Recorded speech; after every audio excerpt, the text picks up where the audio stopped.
ત્યારે Gir સોમનાથના વેરાવળમાં નગરપાલિકાએ pre monsoon કામગીરીના નામે 50 લાખથી પણ વધુ રૂપિયાનો ધુમાડી કરી દીધો છે।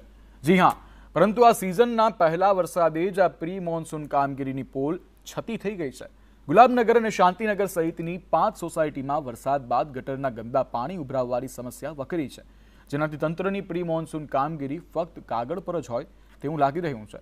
ગંદકીથી ખદબદતી આ ગટરોને કારણે સ્થાનિકોને નરકાગાર જેવી સ્થિતિમાં રહેવા માટે મજબૂર બનવું પડી રહ્યું છે।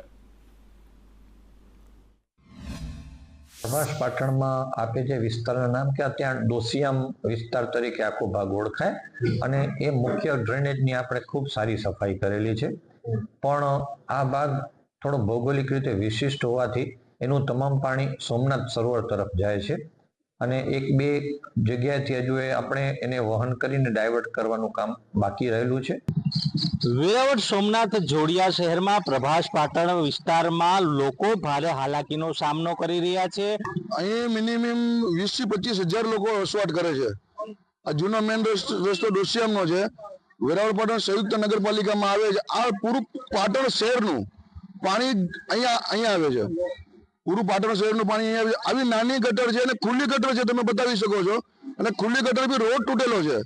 નાના બાળકો સ્કૂલ માટે જવા માટે રિક્ષા ટ્રાફિક ને અવર જવર વાળો રસ્તો છે। ના એવા હોત ને 2 વાગે તમને ખબર પડે અહીંયા પરિસ્થિતિ કેવી છે। હું પોતે અહીંયા કાલે 2 વાગે આવ્યો, મારે પાછળ ઓલી ગલીમાં ફરીને મારે ઘરે જવું પડ્યું। અહીંથી જવા માટે રસ્તો જો સામે અમારું ઘર છે, કયું અહીંથી ખાલી 10 ડગલા ઘર, હું ત્યાં જઈ શકું એટલી પરિસ્થિતિ કાલની વાત કરું છું। અને ગયા વખતે જે પાણી આવ્યું હતું એ પાણીમાં મારી પોતાની નાની છાતીમાં અહીંયા આટલું પાણી જતું, પરેશાન પબ્લિક એટલી, અમારા ઘરમાં દરેક રૂમમાં પાણી ઘૂસી ખરેખર।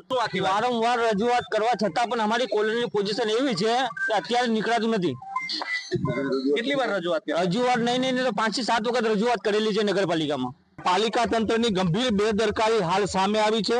પાલિકા તંત્ર પોતાની બેદરકારી ક્યારે સુધારે છે અને લોકોની વારે ક્યારે આવે છે તે જોવું રહ્યું।